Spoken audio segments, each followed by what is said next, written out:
orí 100 ẹsẹ̀ kejì ńlá wípé ó ní kó wá láti máa ka iye ọjọ́ wa, ó ní kí a lè máa fi ọkàn wa sípa ọgbọ́n bèbí lówí nínú ayé mi.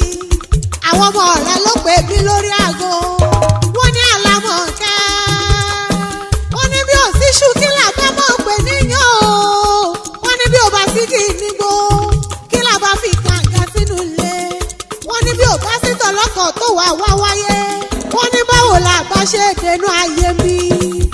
Wọ́n ní tóun kì í ṣẹgbẹ́ òkúta rárá o, wọ́n ní iyọ̀ kì í ṣẹgbẹ́ erùpẹ̀ lásán nínú ayé mi. Wọ́n ní Victoria Ilésàn mi, wọ́n ní ìyá aláyìí lẹ́gbẹ́, ìyá iyebíye níṣe, wọ́n ní dákun wá bá wà kí gbogbo ọdún.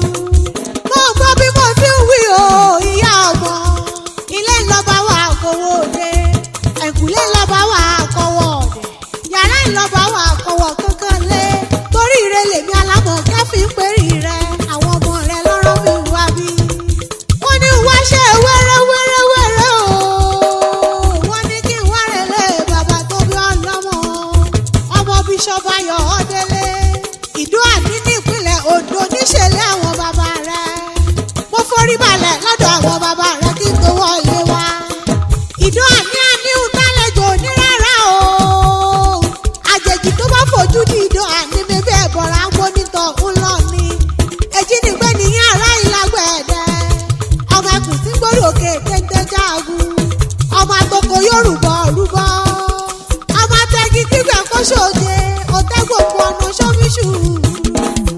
Ǹbá tètè dáyé o, Victoria Ilésàn mi, ǹbá tètè dáyé ọmọ ẹni mẹ́ta ní bàjẹ́, ǹbàjọ́mọ̀ òní gúgúrú máa rohùn wọn nù, ǹbàjọ́mọ̀ alákàrà máa jẹ wọ́wọ́, ǹbàjọ́mọ̀ alágbẹ̀dẹ máa bá wọn finá, máa dún lójú máa dún lẹ́nu, má ṣàgbọ́n ìsàlẹ̀ wórí wórí.